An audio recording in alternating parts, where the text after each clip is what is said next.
Hi guys, I am in the greenhouse, so overlook the purple whatever view you got going on. I wanted to touch base with the AVM. I say a lot. The AVM path, the AVM story, the AVM adventure, I guess is a good way to put it, that we've had going on since I got diagnosed. And the reason why that I'm wanting to do this vlog, as I've said before, is you find a lot of information about AVMs, which are arteriovenous malformations, but the information that you find is usually of the brain, because they happen a lot more in the brain. So there is a lot of awareness out there. There's a lot of walks out there. There's a lot of information out there for AVMs of the brain, but there's not a lot for the spine, which just happens to be where mine is.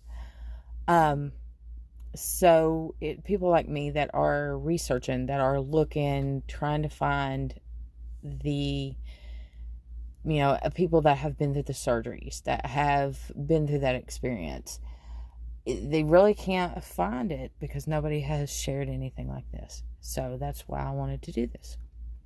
So far, when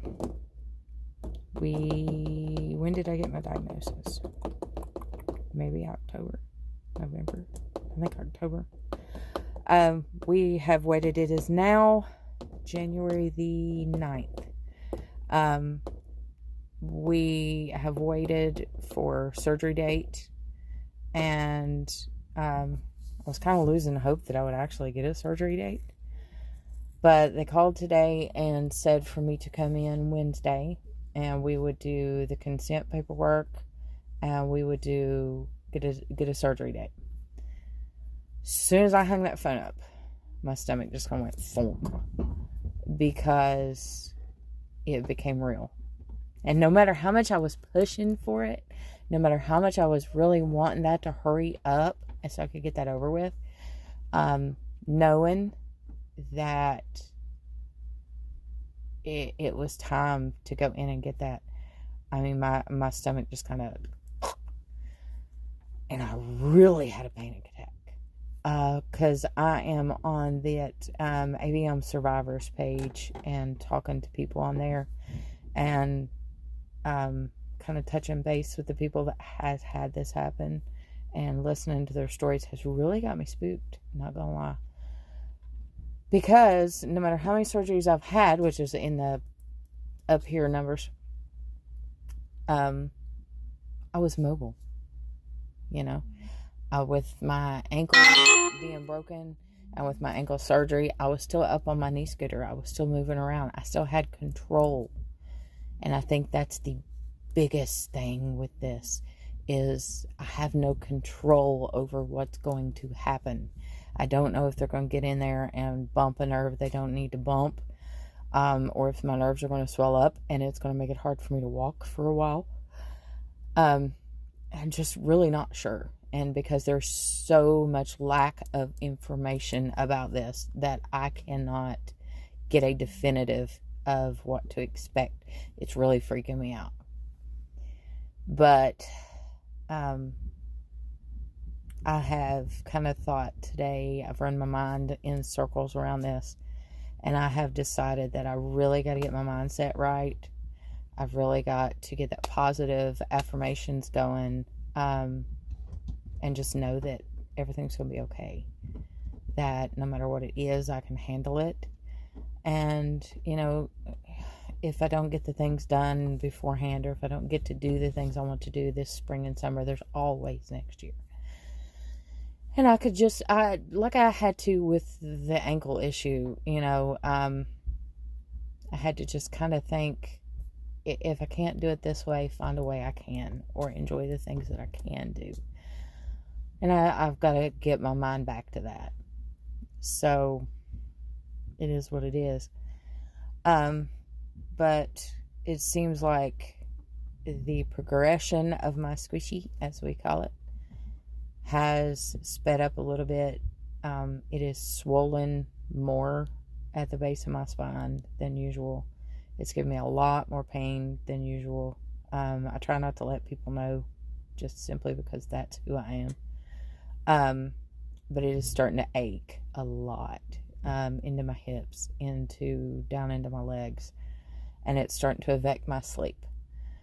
So I'm kind of looking forward to getting it over and done with, and getting on with my life, even though I'm sure there'll be excess pain afterwards to deal with.